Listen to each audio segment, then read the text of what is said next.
Peter Raiharauke dengan visi pembangunan Karikis Pasko.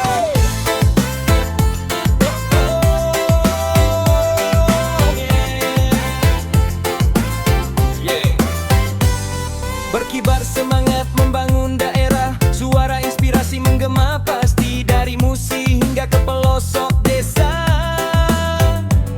Sumatera Selatan maju untuk semua.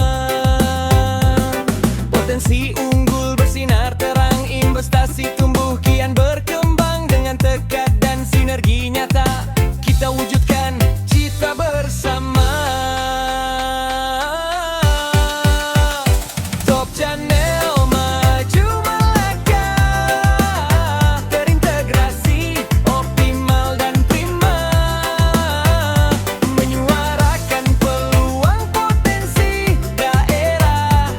Sumatera Selatan maju terus untuk semua.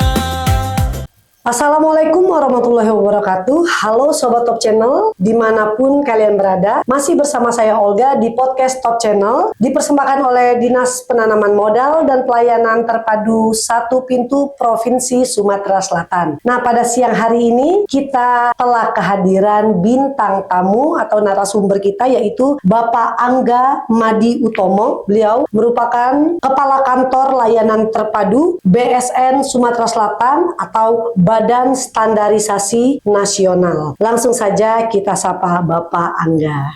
Selamat siang Bapak. Siang Bu. Apa kabarnya Pak? Alhamdulillah baik. Masih terus semangat kita Pak? Alhamdulillah. Alhamdulillah. Insya Allah siap. Semangat terus ya Pak ya. Ya. Baik Bapak. Sesuai dengan judul tadi, istilahnya ya Pak ya, judulnya Badan Standarisasi Nasional. Perwakilan dari Sumsel ya Pak ya? Ya, Sumatera Selatan. Baik Pak, mungkin di sini kita akan membahas tema tentang UMKM naik kelas dengan SNI, Standar Nasional Indonesia. Standar mutu, daya saing, dan akses pasar lebih luas. Di sini akan coba saya tanyakan nih Pak. Pasti kan kita sering mendengar nih Pak, Ya. apa sih itu SNI gitu kan? Banyak Betul. orang bertanya, tapi orang juga tahu SNI itu Standar Nasional Indonesia. Di helm pun ada SNI. Ya. Nah, di sini mungkin Bapak bisa menjelaskan apa SNI itu dan mengapa Pak sangat penting terutama untuk UMKM kita Pak. Oke. Baik, jadi SNI itu memang seperti yang kita kenal semua ya, Standar Nasional Indonesia, di mana Standar Nasional Indonesia ini dibuat oleh Badan Standarisasi Nasional dan ditetapkan oleh BSN, dan dokumen SNI ini memang bentuknya seperti peraturan-peraturan gitu Bu. Jadi ada aturan-aturan lain, persyaratan mutu suatu produk atau sistem ataupun jasa, dan memang yang paling kita kenal SNI itu biasanya helm ya. Helm, Tetapi biasanya. SNI itu ada banyak jenisnya. Ada SNI terkait produk, SNI terkait sistem, SNI terkait jasa, dan lain sebagainya macamnya. Berarti SNI itu di setiap produk itu memang sebenarnya suatu keharusan ya Pak untuk diurus izinnya dulu, maksudnya harus sesuai standar nasional atau bagaimana Pak? Nah, jadi kalau SNI sendiri itu sifatnya ada dua, Mbak. Yang pertama itu ada yang sifat wajib, lalu ada sifatnya sukarela. Oh, Nah, wajib itu biasanya diwajibkan oleh regulator kementerian terkait, di mana biasanya terkait dengan K3L, keselamatan, kesehatan, kelestarian lingkungan. Tetapi sebagian besar memang SNI itu sifatnya sukarela. oh begitu, baik Bapak. Nah, apa peran BSN itu sendiri Pak di dalam mendukung UMKM yang sekarang memang lagi marak banget ya Pak ya, untuk memajukan UMKM itu? Nah Pak, apa Pak peran dari BSN itu sendiri? Baik, peran BSN sendiri yang pertama adalah menciptakan dokumen SNI-nya, lalu kita mendampingi pelaku usaha ataupun organisasi yang ingin menerapkan standarnya tersebut. Baik. Jadi kita ambil contoh, kalau kami di Kantor Layanan Terpadu BSN Sumatera Selatan, memang fokus kerja kami adalah mensosialisasikan terkait Standar Nasional Indonesia, dan juga mendampingi nih pelaku UMKM, baik itu dari sisi mikro, kecil, menengah hingga besar dalam mereka menerapkan SNI-nya, karena memang SNI itu kan mungkin belum banyak yang paham ya cara pengurusannya gimana, terus kadang mikirnya ribet dan lain sebagainya macamnya. Makanya kita hadir untuk mendampingi pelaku usaha dan organisasi untuk bisa lebih mudah mengurus SNI tersebut. Baik Bapak. Nah, terutama saya nih Pak ya, sering banget mendengar yang namanya kata-kata UMKM naik kelas. UMKM naik kelas itu bagaimana Pak ya kalau menurut dari BSN itu sendiri? Jadi UMKM naik kelas itu sebenarnya tidak ada patokan bakunya ya, seperti apanya. Tetapi kita bisa lihat dari sisi pertama, proses produksinya. Proses produksinya sudah sesuai standar. Lalu yang kedua, baik dari sisi finansialnya, dia modalnya sudah cukup, lalu dia penjualannya tentunya ya, penjualannya itu tidak harus meningkat drastis, tapi meningkat secara bertahap dan punya keberlanjutan dalam usahanya. Nah, kalau peran SNI itu sendiri dalam proses UMKM naik kelas tadi, Pak? Ya, baik. Jadi peran SNI sendiri di sini sangat penting ya dalam UMKM naik kelas. Mungkin kita ambil contoh, kita mendampingi pelaku usaha itu dari, karena tadi saya bilang dari mikro kecil dan sebagainya. Kita pernah mendampingi pelaku usaha pempek ya, itu dari mikro. Dia memang awalnya itu pelaku usaha itu komitmen. Saya ingin usaha ini maju, saya ingin usaha ini berkembang. Akhirnya kita dampingi dalam proses penerapan standar. Awalnya pempek itu mungkin dia jualannya harganya dulu tuh sekitar Rp800, satu bijinya 1.000. Pendampingan SNI kan kita uji di laboratorium ya, dan ternyata kadar proteinnya itu tidak memenuhi karena ada beberapa persyaratan nilai yang harus dipenuhi. Misalnya nilai satu pempek itu butuh 7% proteinnya. Nah, berarti kan ikannya tuh harus bagus. Yeah. Nah, waktu itu memang dilema. Otomatis ketika kita ingin menerapkan standar, berarti bahan baku ikan itu harus lebih banyak biasanya ditambahkan. Betul. Itu akan ngaruh ke dalam biaya produksi. Otomatis hasil akhirnya harga pempek satu biji yang awalnya 800 dengan kita naikkan ikannya untuk memenuhi parameter SNI itu bisa jadi 1.500. Ya, waktu itu dilema. Tetapi setelah kita yakinkan dan kita berikan pelatihan BIMTEK terkait bagaimana peran standar ini bisa menjadi jaminan mutu untuk suatu produk dalam kelangsungan usahanya, akhirnya terbitlah sertifikat SNI-nya dan dia berhasil memenuhi SNI tersebut. Dia dari tahun 2018 itu kita dampingi pembinaan. Awalnya itu rumah produksinya itu di bawah rawa, jadi masih kayu. Alhamdulillah sekarang masih ber-SNI dan sekarang sudah punya 4 lantai. 4 lantai. Berarti untuk rumah produksinya. Berarti peran SNI ini sangat pengaruh sekali ya Pak ya dengan UMKM seperti pempek tadi ya, meningkatkan mutu juga istilahnya. Ya, karena itu, ya, zaman sekarang ini kan ya mungkin dulu kita masih bilang yang penting murah. Betul. Tapi setelah itu misalnya sakit perut kan investasi yang kita keluarkan lebih mahal lagi. Sehingga kualitas itu sekarang sudah mulai dilihat. Nah, dengan adanya jaminan mutu di produk, orang akan lebih percaya beli. Dia merasa aman anaknya makan pempek ini. Betul. Keluarganya aman. Enak apalagi kan ikannya pasti lebih banyak. Iya betul. Pak, berarti di sini setelah kita berbicara nih, kita seputaran pempek aja nih berbicara. Berarti SNI ini apakah dapat meningkatkan nilai jual juga atau bagaimana Pak? Ya betul. Jadi seperti tadi dari awalnya pempek 800 itu jadi 1.500. Otomatis kan naik ya harganya. Naik.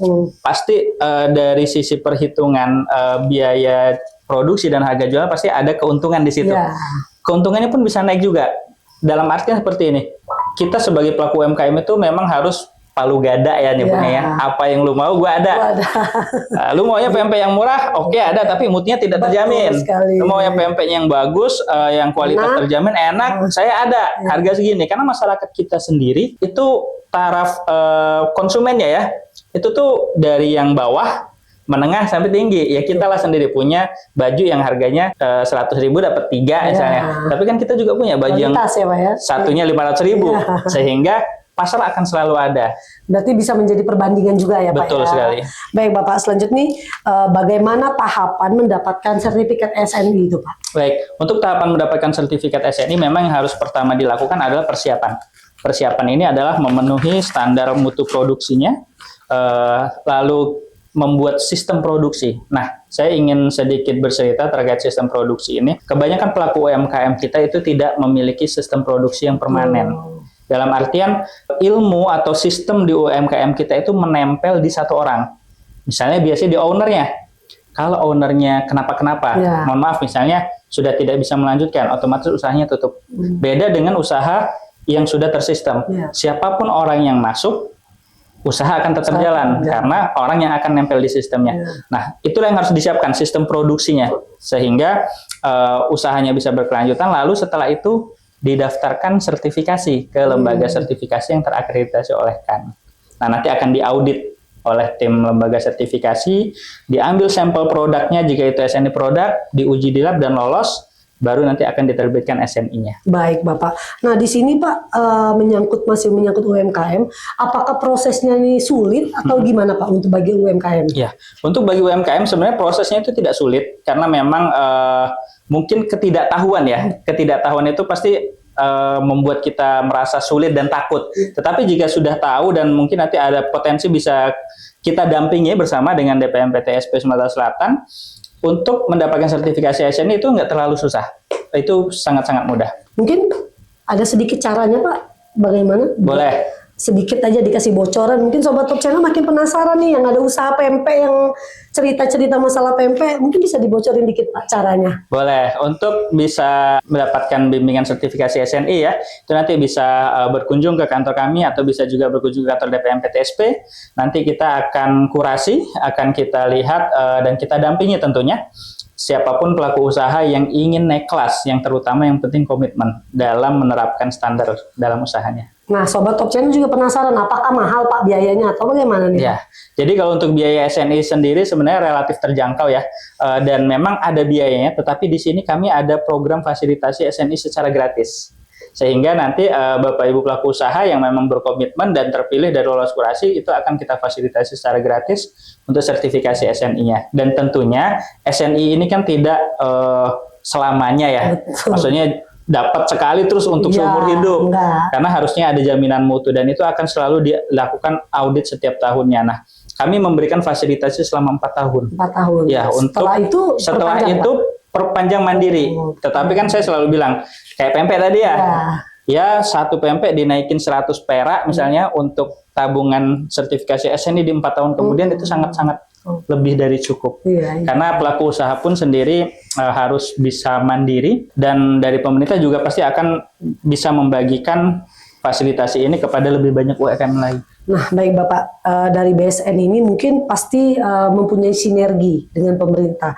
Bagaimana sinergi dengan pemerintah daerah setempat Pak biasanya? Ya, kita selalu sinergi dalam kegiatan pendampingan UMKM, itu seperti kita sinergi dengan DPM PTSP Sumatera Selatan, kita sinergi dengan Dinas Perindustrian, Dinas Perdagangan, baik itu kota ataupun kabupaten. Karena memang sejatinya adalah pengampu dan pembina UMKM di daerah Sumatera Selatan adalah dinas setempat. Dinas setempat. Baik Bapak. Nih Pak, apa ada program khusus Pak untuk UMKM di Sumbaksel ini, Sumatera bagian selatan ini Pak? Baik, untuk UKM yang ada di Sumatera bagian selatan kita ada program khusus untuk SNI Bina UMK dan juga sertifikasi SNI. Nanti tentunya selalu update di podcast ini dan juga mungkin selalu update dengan media sosial yang ada di kantor layanan terpadu BSN Sumatera Selatan atau nanti bisa berkunjung ke kantor kita. Baik Bapak.